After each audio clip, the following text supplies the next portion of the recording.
ಓಂ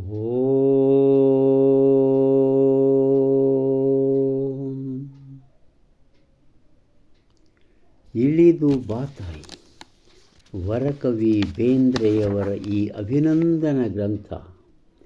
ಈ ಗ್ರಂಥದ ಒಂದು ಸಾರ ರೂಪದ ಅಧ್ಯಯನ. ಕೊನೆಯ ಪ್ರಕರಣದಲ್ಲಿದ್ದೇವೆ ನಾವು. ಅಂಬಿಕಾ ತನಯರ ಮಾನವ ಭವಿಷ್ಯ ದರ್ಶನ, ಶ್ರೀಶ ಬಲ್ಲಾಳವರ ಬರಹ. ಭವಿಷ್ಯದಲ್ಲಿ ಬಾಳಬೇಕಾದ ಮನುಷ್ಯ ವ್ಯಕ್ತಿ ತನ್ನ ಸ್ವಂತ ಜೀವನದ ಅಹಂಕಾರ ವಿಕಾರಗಳ ಬಗ್ಗೆ ಎಚ್ಚರದಿಂದಿದ್ದು ಸ್ವಂತ ಜೀವನದ ಶಾಂತಿಯನ್ನು ಕಾಪಾಡಿಕೊಳ್ಳಬೇಕಾದುದು ಮೊದಲ ಕರ್ತವ್ಯ. ಮನುಷ್ಯ ತನ್ನ ಅಂತರಂಗದಲ್ಲಿಯ ಶಾಂತಿಯ ನೆಲೆಯನ್ನು ಕಂಡುಕೊಂಡಾಗಲೇ ಅವನಿಗೆ ಉದ್ಧಾರದ ಹಾದಿ ಹೊಳೆದೀತು. ಅನಿರುದ್ಧ ಶಾಂತಿ ತಳಹದಿಯು ಅದುವೆ ಸಾಕ್ಷಿತ್ವ ಪ್ರಾಣಲಿಂಗ. ಮುಂದೆ ಮತ್ತಿದೆ ಆ ಜಿಜ್ಞಾಸೆ ಎಂಬ ಗಂಗಾವತರಣದ ಕವನದಲ್ಲಿ ಹೇಳ್ತಾರೆ, ಮಾನವ ಚರಿತ್ರದಲ್ಲಿ ಎಷ್ಟೋ ಪ್ರಳಯಗಳಾಗಿವೆ, ನಾಗರಿಕತೆ ಮುಳುಗಿವೆ, ಸಂಸ್ಕೃತಿಗಳು ಅರಳಿವೆ, ಅಧಃಪತನವಾಗುತ್ತಿರಲು ಅವತಾರವು ತೇಗುತ್ತಿರಲು ಉದ್ಧಾರದ ಆಸೆಗಾಗಿ ಮೂಲ ಜಲಕ್ಕೆ ಮರಳಿವೆ. ಅಂತರಂಗದತ್ತ ನಯನ ತಾನೆಯಾಗಿ ಹೊರಳಿವೆ. ಮುಂದೆ ಇನ್ನೊಂದು ಬಿಚ್ಚು ಮಾತುದಲ್ಲಿ ಎಷ್ಟು ಚಂದ ಹೇಳ್ಯಾರ ನೋಡಿ. ಅಂದರೆ ಈ ಶಾಂತಿಯ ತಳಹದಿ ಅನ್ನುವಂತಹ ಒಂದು ಉಪಶೀರ್ಷಿಕೆ ಅಡಿಯಲ್ಲಿರುವಂಥ ಈ ಉದಾಹರಣೆಗಳು. ಬಿಚ್ಚು ಮಾತ ಆಡತೇನಂತ ಕಚ್ಚಬೇಡಿರಿ ಹಲ್ಲು ತೂಟಿ, ಮುಚ್ಚಿ ಇಟ್ರ ಏನು ಬಂತು ಹುಚ್ಚಪ್ಪಗಳಿರ. ಸ್ವಚ್ಛ ಮನಸ್ಸು ಮಾಡಿಕೊಂಡು ಹೆಚ್ಚಿನ ನೆಲಿ ನೋಡಿಕೊಂಡು ನೆಚ್ಚಿ ಮಚ್ಚಿ ಕಟ್ಟಬೇಕು ಅಚ್ಚ ಸಂಸಾರ, ಅಚ್ಚ ಸಂಸಾರ. ಹೃದಯ ಸಮತೆ ಮೊದಲ ಪಾಠ, ಬಾಂಧವ್ಯವೇ ಜೀವದಾಟ ಅಂಥೇಳಿ ಇನ್ನೊಂದು ಕವನದ ಸಾಲುಗಳಿವು. ಬೇಂದ್ರೆಯವರು ಕಾವ್ಯೋದ್ಯೋಗ ಒಂದು ಲೇಖನದಲ್ಲಿ ಈ ರೀತಿ ಬರೀತಾರೆ. ಏನು? ಇಂದಿನ ಮಾನವ ನಾಳಿನ ಕಲ್ಯಾಣ ಕಾಣಬೇಕಾದರೆ ತನ್ನ ಹೀನತೆಯನ್ನು ತಾನೇ ಕಂಡು ಕಳೆದು ತನ್ನ ಉನ್ನತಿಯನ್ನು ಕಾಣುವ ಉತ್ಸಾಹ ತಾನೇ ತಾಳಬೇಕಾದೀತು. ವೀರರ ಗುಣ ಫಲ ಕೊಡುವ ವೈರವಲ್ಲ, ಬೀಜದ ಗುಣವನ್ನು ಫಲದಲ್ಲಿ ಪ್ರಕಟಿಸುವ ಅನಂತ ಸಾತ್ವಿಕ ಉತ್ಸಾಹ. ಸ್ವಯಂ ಎಂಬುದು ವರೆ, ಪ್ರಮಾಣ ಎಂಬುದು ಗೆರೆ. ಒರೆ ಗೆರೆ ತೂಗಿ ನೋಡುವ ದೊರೆಯ ಸಾನ್ನಿಧ್ಯದಲ್ಲಿ ಸ್ವಸ್ಥತೆ ಇದೆ. ಆ ಸ್ವಸ್ಥತೆಯ ಸ್ವಯಂಭುತ್ವದಲ್ಲಿ ನೆಲೆಗಾಣಬೇಕಾಗಿದೆ ಪ್ರತಿ ವ್ಯಕ್ತಿ. ಇಂದಿನ ಭೂಮಂಡಲೈಕ ಸಾಮಾಜಿಕ ಕ್ರಾಂತಿಯಲ್ಲಿ ಅಂತ ಬರೀತಾರೆ ವರಕವಿ ಬೇಂದ್ರೆಯವರು. ಮುಂದಿನ ಪ್ರಕರಣ 6ನೇದು, ಮೈತ್ರಿಯ ಸಾಧನೆ.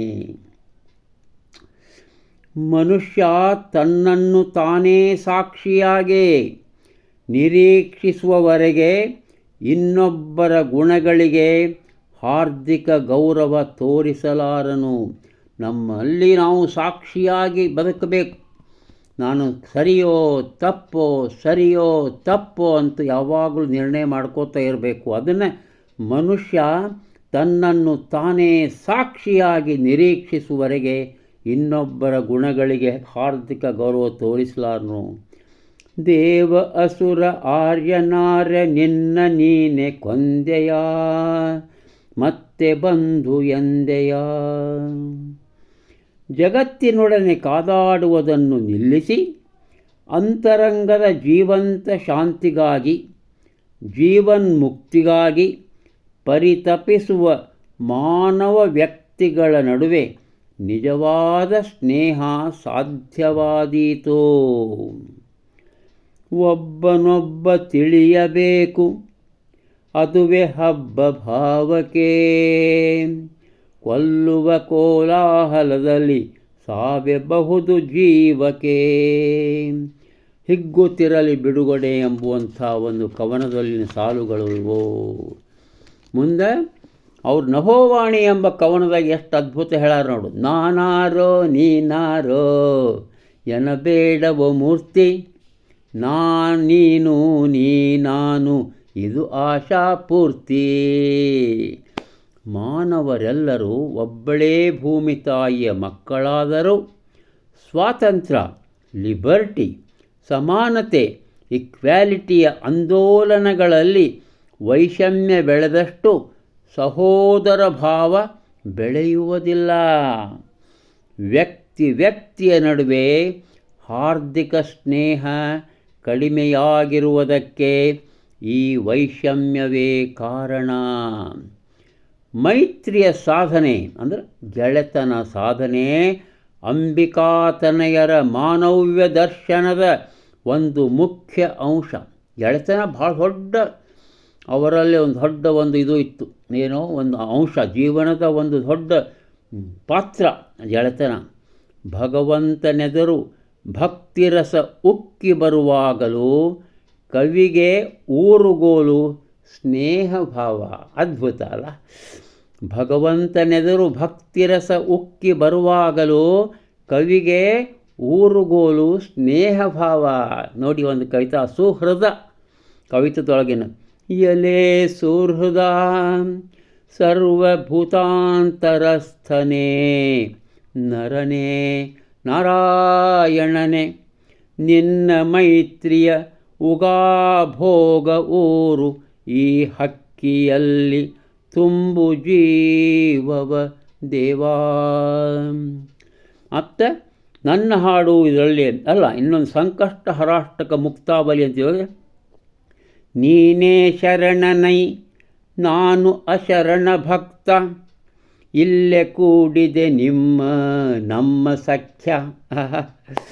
ಎಷ್ಟು ಚಂದದಲ್ಲ. ಆಮೇಲೆ ನನ್ನ ಹಾಡಿನಲ್ಲಿ ಹೇಳ್ತಾರವರು ಗರಿಯೊಳಗೆ, ಹಾಸ್ಯ ಕಿರಣ ತದನುಸರಣ ತದಿತರ ಪಥ ಕಾಣೆನ. ಮುಂದೆ ಮಾನವ ವ್ಯಕ್ತಿಗಳ ಸಂಬಂಧದಲ್ಲಿಯೂ ಸ್ನೇಹಭಾವ ಬೆಳೆಯಬೇಕು. ಯಾ ಬಣ್ಣವಿದ್ದರೇನು ಯಾ ಕಣ್ಣ ಅದರ ಮಾತು,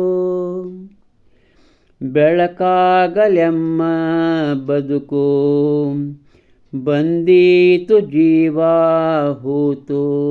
ಭೂಮಿ ತಾಯಿ ಮೇಲೆ ಒಂದು ಕವನದಾಗ, ಪ್ರೇಮ ಬೀಜ ಇಳೆಯ ಮಕ್ಕಳೆಲ್ಲ ಬನ್ನಿ ತಾಯತವರು ಮನೆಗೆ, ಭೇದ ಬಲಿಸಿ ಬಳಲಬೇಡಿ ಎಂದು ನನಗೆ ನಿನಗೆ. ಭೇದ ಬಲಿಸಿ ಬಳಲಬೇಡಿ ಎಂದು ನನಗೆ ನಿನಗೆ.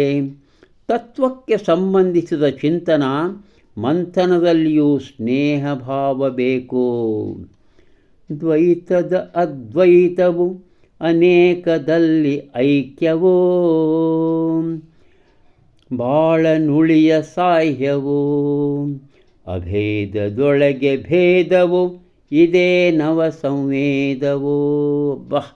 ಕೇಳಿ ನುಡಿ ಕಂಡು ನುಡಿಯೊಳಗಿನ ಕವನದ ಸಾಲುಗಳಿವು. ರಾಷ್ಟ್ರ ಜೀವನದಲ್ಲಿಯೂ ಇದು ಬೇಕಾಗಿದೆ. ಹಳ್ಳಿ ಹಳ್ಳಿ ಸಕಲ ಭೋಜ್ಯ ಭಾರತವಿದು ಅವಿಭಾಜ್ಯ, ಜಗತ್ತೆಲ್ಲ ಏಕರಾಜ್ಯ ಸಾರಲಿ ಶ್ರುತಿಗೆ ಅಂತ.